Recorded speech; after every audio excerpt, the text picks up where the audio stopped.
За та бүхэнд сонсож байгаа өдрийн мэндийг хүргье. Өнөөдөр би та бүхэнд насан туршидтын киноны дургуулам жүжигч нь цагтаа цайлгаж, цалингаа буухаар наригж явсан сайхан хүүхэн Мария Оцовагийн тухай түүхийг өгүүлье. За тэгээ энэ хүүхэн маань 1984 оны 1 сарын 8-ны өдөр Японы Хоккайдоор төрсөн Япон ээжтэй харин аав нь Францын Канад гаралтай сүмийн номлогч байсан юм байна. Оцова маань аавынхаа нөлөөгөөр багада Японы христийн активд анх хэлсэн онц төгссөн бөгөөд Япон хэлнээсээ бараг илүү англи хэлийг сурсан ажээ. Тэр бага насаа дурсахдаа өдөр бүр хоккей тоглож хичээлийн дараа караоке орж дуулдаг байсан гэж ярьсан байна. Ааваас тэгээд 13 настайд анх дэлхийн хязгаанд орж байснаа ч хэлчихсэн байна. Үүнээс нь харахад номлогч аавтай ч гэсэн багасаа л жаахан замраагүй өссөн охин байжээ. Сургуулаа төгсөөд КТВ баарны үйлчлэгчээс эхлээд бүтцэлгийн багш хүртэл хийж үзсэн байна. 2005 онд анх томчуудын салбарт байдаг найзынхаа нөлөөгөөр том хүний киноны ертөнцид эргэтнээ зориулж эхэлсэн байна.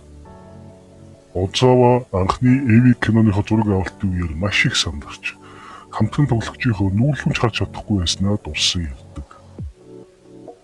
Үүнээс цааш сунна гэдэг нь болоо үстэй тэгт. Товчуудын кино тоглохын зэрэгцээ. Энд тэнд адал явдалд аимшиг кинонуудад туслах дүрийг бүтээж стриптиз баарнд хүртэл бүжгэлдэг байжээ. Ингээд мань хүн томчуудын салбарт нийт 300 орчим кинон тоглосон гэсэн мэдээлэл бий.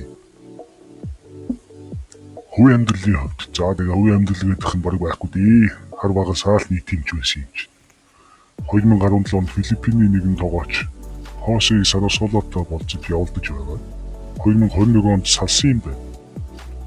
Одоо тэгээд тухайн залуусын Эви шүтэн сайхан хүүхэн маань өнөөдөр Филиппин улсад ажиллан амьдарч хаяаны Филиппин кино драм тоглосон шигээ энд тэнд ихтгэл тавьж яваа сургатай. Саяхан Филиппинд басан TEDx арга хэмжээнд илтгэгчээр оролцохдоо өнгөрсөн амьдралаа дуусгахыг хүсдэггүй харин ирээдүгөө хаж амьдрахыг хүсэж байна гэж хэлсэн байна лээ. Мөн сайхан хүн байсан даа нусаараа тийм хэлбэр гэж.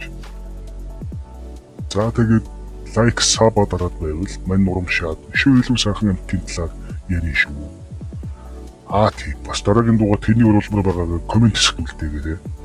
Миний төлөвлөгөө бол бас л сайхан амтын нэг Саша Грей Мя Халифа нарыг оруулж баах санаа байна.